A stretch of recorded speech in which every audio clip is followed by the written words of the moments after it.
Business with a servant's heart. Welcome to the podcast. Inspiration, motivation takes. Listen to the podcast. We're all about to talk about life. Our guests will share their life story. We want you to success in life and business. We're ready and we will start shortly. We're gonna talk about life. We're going to speak on business. You're gonna shine bright. We are going to witness. Business with a servant's heart. With hosts Steve, Ramona, and Ray. Inspiration, education talks. Listen to the podcast.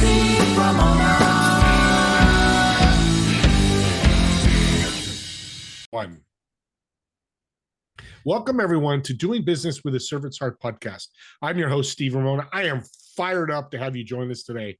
This is going to be one of those epic shows, epic stories that you're going to want to really sit down and listen to. And we dedicated to exploring the idea of doing business in life with a purpose, and that purpose is having a servant's heart, where you can make a difference in somebody's life. How would you like to do that every day? We also have our guest show you how to be motivated, inspired, and educated to make an impact in your world. And your call to action is, how are you going to serve yourself and serve others today? And what impact are you going to create today? The key word is today. Don't wait. Listen to this incredible show, my incredible guest, and then jump on and go serve somebody. Make a phone call, send a big card, or give somebody $1 million. I don't know what that looks like, but just go serve somebody. Don't look at the scoreboard, look at the service.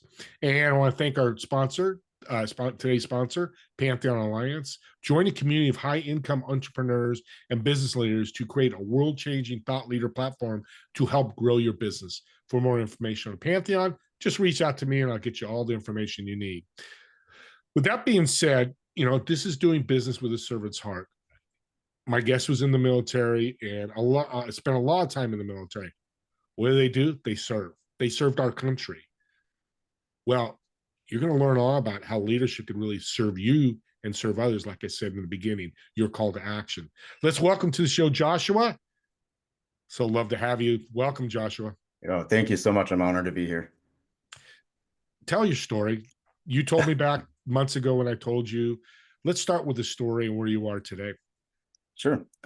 So when I was born, my parents were both pretty severe drug addicts. And when I was about 4 years old, they both had a religious experience, became Christians, and wanted to be foreign missionaries. And so the next several years of my life was spent moving all around the country as they did their training and prepared themselves to move to a foreign country.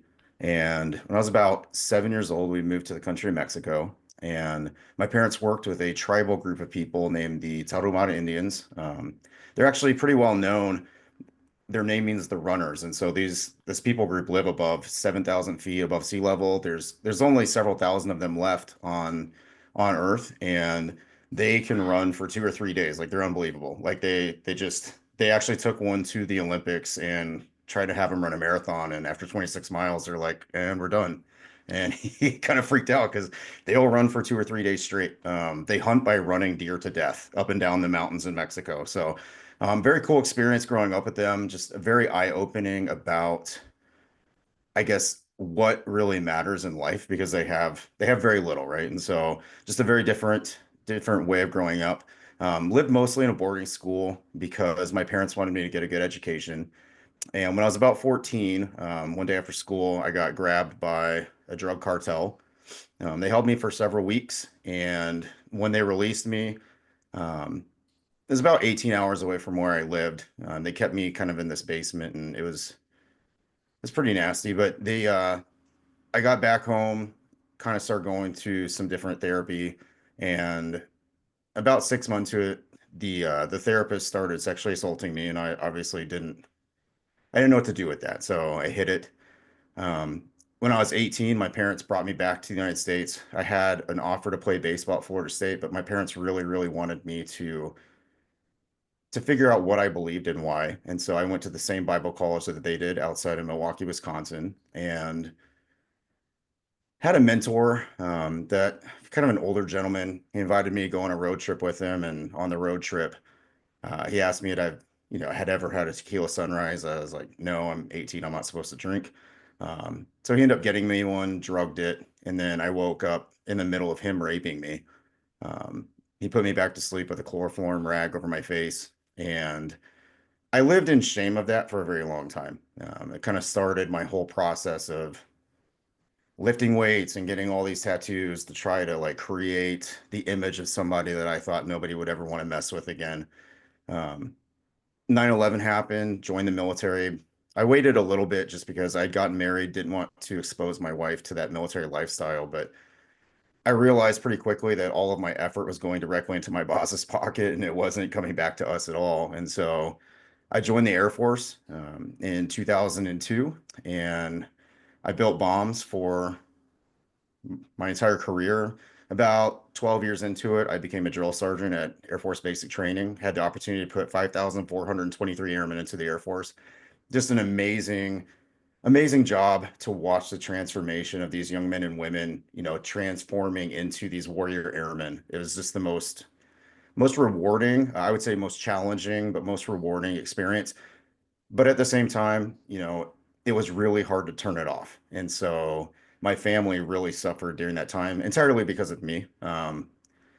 And when I got done with that assignment, we um, went to Tyndall Air Force Base, and in October of 2018, Hurricane Michael hit. It wiped our base out. We lost our home and everything we own. And before that, just to go back a little bit, um, before I became a drill sergeant, my wife and I lost our youngest son at that time. And so there's a lot of things playing into that. After losing him, 6 weeks later, I got sent to Korea for a year by myself. And all I did was drink and ended up attempting suicide while I was there. Obviously, thank God did not Yeah. happen. But yeah, so everything kind of led up to Tyndall losing our home, got up here to Ellsworth, had to put tens of thousands of dollars on credit cards just because I didn't have the right insurance and didn't really know much about it. And so, 2022, I hit my 20-year mark and just really felt like it was time for me to go. The Air Force was headed a little different direction than what I was interested in leading in. And I knew that if I got promoted to Chief Master Sergeant, it would necessitate a move again. And I wanted some stability for my family. So retired from the Air Force in 2022, tried working insurance for a little bit, figured out that was not my thing. And so I started my little business called Fusewell Strategies, where I do one-on-one coaching, I do keynote speaking, and I specifically love doing leadership development for young, inexperienced managers and leaders that are trying to figure out their way forward as a leader. So, Yeah, I love this. I forgot about the cartel story. And when you said that, man, I stepped back. You've been through so many tragic events. You did try to die by suicide. What are you most grateful for right now after being through all those tragic events?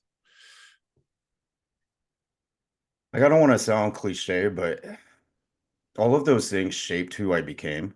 And right now, I am most grateful for my three children, and I'm grateful that I I did not complete the act of suicide, because when I think in perspective, I would have missed everything. Like I would have missed watching my children graduate high school. I would have missed my daughter's first breakup and being there as her dad and being, what I mean? Like I would have missed life. And um, I'm grateful that I have the opportunity to use all of those experiences to hopefully help other people,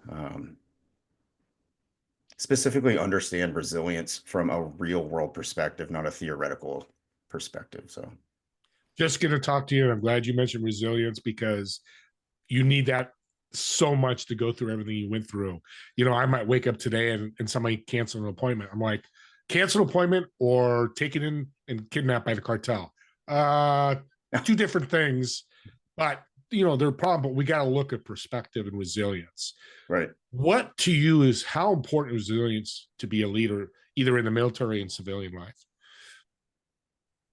I don't know that you can lead effectively without it, because at the end of the day, and there's resilience in a situation like losing a child, that's a massive whole different section. But as a leader, that ability to take hardship and transform that into opportunity or transform that into a situation where your team can learn from it, those are the best leaders. Because I've worked for people that panic and they get down on, and this is the leader, like, and I always, I guess, liken it to back in the 1400s, right? These wooden ships are crossing the Atlantic Ocean, and the experienced captains knew how to handle storms, and they had a lot of these younger crew members.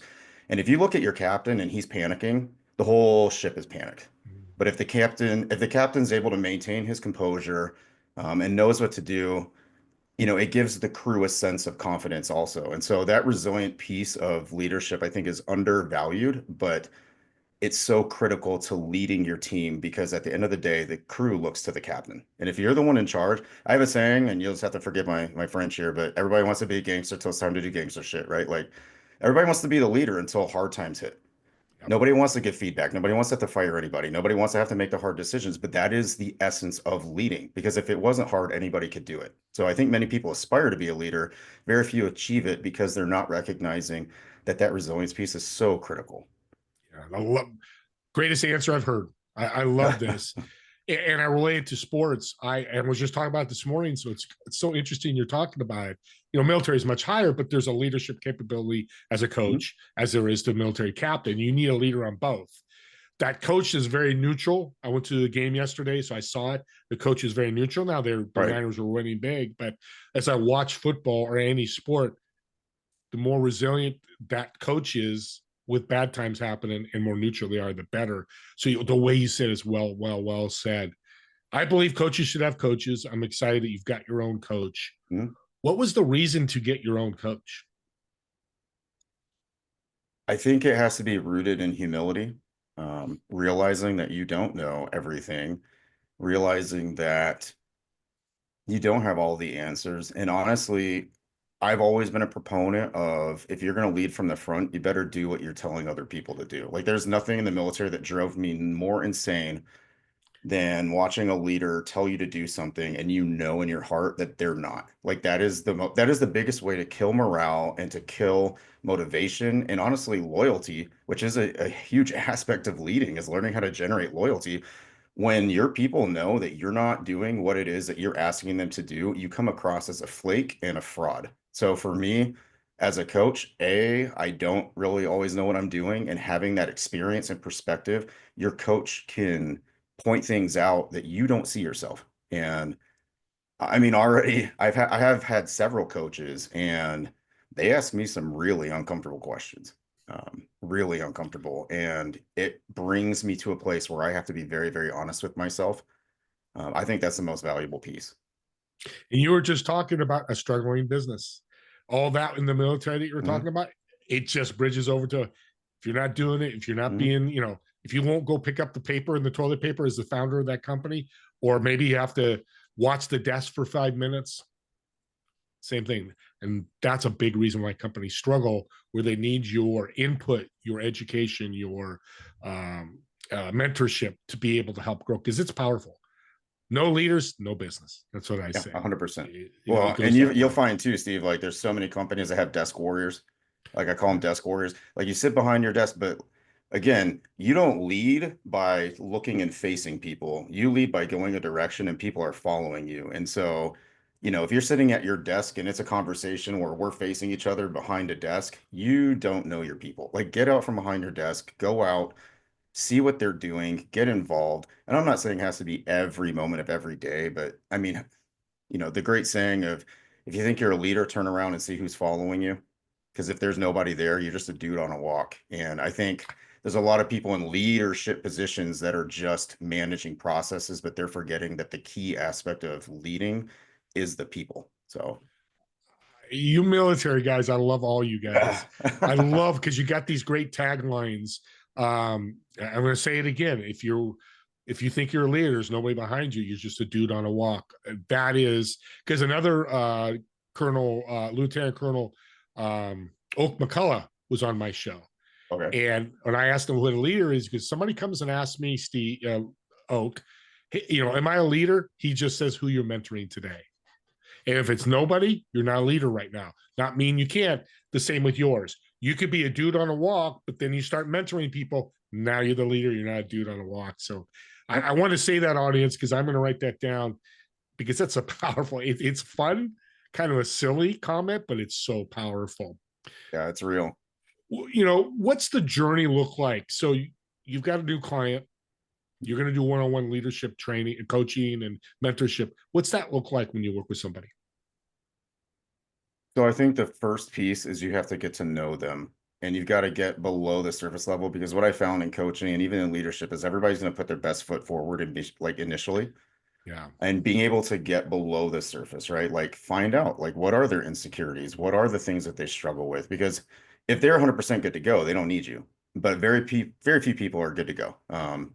Even, somebody like me, like I try to project confidence, but the truth of the matter is, due to a lot of the things that happened to me, I have some deep-rooted insecurities. And those I found, even in my time in the military, really manifested themselves in my leadership, like the desire to be liked. So I would make some questionable decisions because I didn't want to become unpopular. Yeah, well, if that's you, you don't deserve to lead anybody. Like that's not leading. You like to be liked. Everybody likes to be liked, but sometimes as a leader, you're going to have to be able to make choices that are not popular, for the good of the organization and even the good of your people. So I think that coaching piece has to start with understanding who they are. I always make them do a strengths assessment. I make them do a disc profile, right? Because a lot of times we don't even realize who we are. Like if you've never done those types of things, it can be pretty revealing when you see on paper, like this is a snapshot. And I understand you can lie on those things. And a lot of times people answer with what they want to be, not who they are. But if you can actually have the person be real and honest, I think that's where it starts. And ultimately, coaching is about helping people find their own answers. It's not giving them the answer. So asking hard questions. So for instance, like if I have a client that's super overweight, the question is, why are you overweight? And they're like, because I overeat. No. Why do you overeat? Well, because I'm bored or because I stress eat. Right. And then now we can get to the real thing. And that's just one example, but I think coaching is just about asking key questions and letting people hear their own answers. And sometimes when you hear something that you said, it's like, oh man, I didn't realize that. So Yeah. Your realization is big in a coach. That's what a sports coach does too. And you're just trying to make them better. And I use this, Mark Hunter, one of my guests said, ego empowering greater outcomes. That's what I think a coach does. You're empowering them. You're not telling them these things to have greater outcomes. It's interesting with coaching and what you do and the journey you take them is it's their choice. Like with the disc, let's use the disc. I love that you said that. You can even lie on that. And Joshua was going to ask you a number of questions and know this wasn't true that you said, this wasn't true, make you accountable. I love that. And that's the power of coaching. Military has a lot of humbleness. A lot of vets that I've had on my show would say, the general would come down and say, I made a mistake. I screwed this up. We're going to fix it. You do that in the military, there could be death involved, but they still admit. And I always say now, I'm more humble because of vets, because if they're being humble and they could potentially have people die, well, I better be humble and say, you know what, I didn't wash my clothes, or I didn't do this type of thing. Talk about your thoughts on humbleness and leadership. So it's interesting. I'm actually in the process. I'm almost done writing a book, and it's on leadership. And so I've created the acronym Cheddar. And these are 7 qualities that I think help a leader go from good to great. And so Cheddar stands for confidence, humility, empathy, decisiveness, discipline, accountability, and resilience. And I start with confidence, right? Because if you don't believe that you deserve to be a leader, nobody else will. Like you have to believe in yourself that you have the qualities necessary to lead, but you have to temper that with humility. And the humility piece comes in when, yes, I'm in charge, but I don't know everything. There is value in getting feedback. There's value in getting perspective.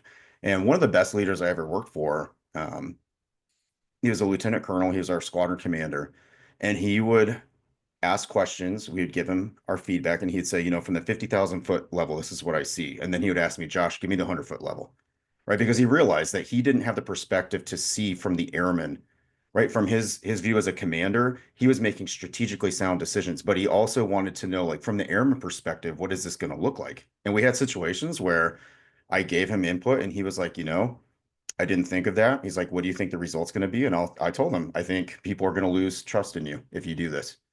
And he took it and he changed his mind, even though his gut said, I should do this. And sometimes, I wasn't always right either. There were times when he said, I'm going to go with my gut. But there were a lot of times where he would take that input.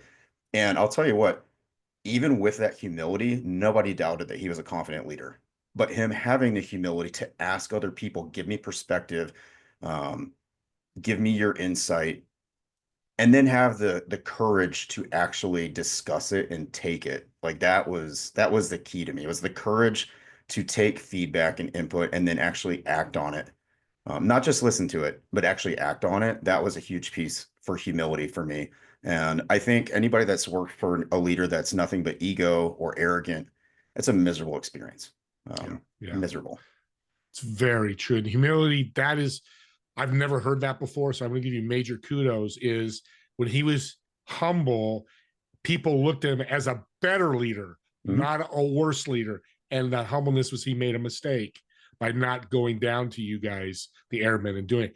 Audience, in your business, and you're a leader, what he just said, Joshua, which is why he's on this show, that is $1 million tip. Because would you want great employees or not so great employees? You decide that answer. I think he gave you the answer. We're coming to the end here. Let's have some fun. Okay. Want to have some fun? You ready? Let's have some fun. Let's do it. So I've reserved a table of 4 at a restaurant for you. Okay. You're going to obviously sit in one of the chairs. Who would you invite, dead or alive? Why would you invite them to come to the restaurant? And what food would you order? Ooh. I think first I would invite Alexander the Great. Like Alexander the Great he was young, but to be able, I mean, he led from a positional power, but it was even like Alexander's dad was assassinated, right? Because he wasn't popular. He was able to lead men across multiple continents for decades. You know what I mean? Like that, something about that dude, his leadership was obviously very powerful. He's obviously engaging. So I'd say Alexander the Great. Um, I think I would probably have to go Teddy Roosevelt.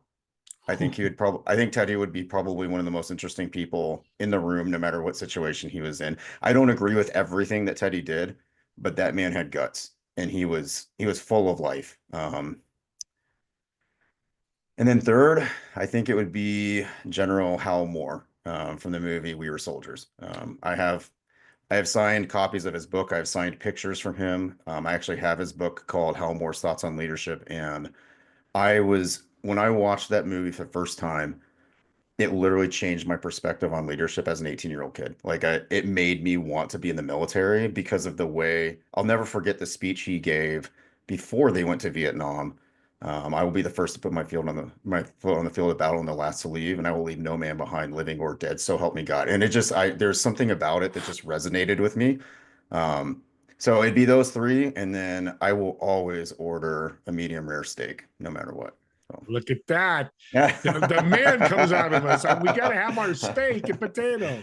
Well, I don't want to speak potato, but man, that's fantastic. Joshua, God bless you. You've been through a lot. You're successful, and it's not money success, but you're out mentoring others with your great knowledge of leadership for the military and everything you learned. Thank you for being a guest on this show. You're just a blessing. That's all the word that comes to my head. I appreciate you. Oh, I'm truly honored. No, thank you. But we got people listening going, how do I get hold of Joshua? So how can they connect and support you? So my website, it's just www.Fusewell Strategies. And I'll tell you, so when you build bombs for the Air Force, there's these, you'll do a 5,000-pound bomb. And so in the middle, there's this tube, and that's called the Fusewell. And when you go to put the fuse in, if that Fusewell is dirty or blocked, your bomb is going to be a dud, right? And if you drop a 5,000-pound bomb on somebody from 10,000 feet, they're smoked. But if the bomb doesn't explode, it's not functioning for the purpose which it was created for, right? And so with my coaching, that's why I call it that, is I want to help people discover like what's stopping them from reaching their maximum impact. So fusewellstrategies.com. I have a little bit of a presence on Instagram and LinkedIn, Joshua Roberts, or my LinkedIn is Fusewell_strategies. And then honestly, if anybody's interested, just josh@fusewellstrategies.com and you can get a hold of me. I'd love to have a conversation with anybody about anything, honestly. There you go. I love it. And audience, if you know people, subscribe to the YouTube channel because this will be out in a couple of days. So you'll be able to see it. But there's a reason to. You'll be able to find this show quickly. But it's December 9th. So I always talk about Christmas right now. We have Christmas coming up. What's Christmas? It's Christmas exchanges. We're going to do them all over the world. Here's a gift for Joshua. Here's a gift for Steve. But that's the power of podcasting and especially this show. If you're listening and going, I know people that need to be better, just need to be better, take this podcast and share it with them. When I just listened to Joshua, oh my God, he's got some great ideas and he might be somebody you want to talk to. To me, that's the greatest gift you can give somebody. Whether they reach out to him, become his client, if they listen to the show, as I told Joshua before the show, and impacts them in some way, life is so much better. And me and Joshua would be so happy. So go ahead and do that. Comment on the YouTube channel. If there are comments for Joshua, I'll make sure he gets them. Critique for this podcast. Me and Joshua want this podcast for you, the audience. It's not about us. It's about helping you, educating you, motivating you, and inspiring you. With that being said, me and Joshua, thank you all so much for watching or listening to this podcast. We'll see you on the next episode of Doing Business with a Servant's Heart. Have a great day, everyone.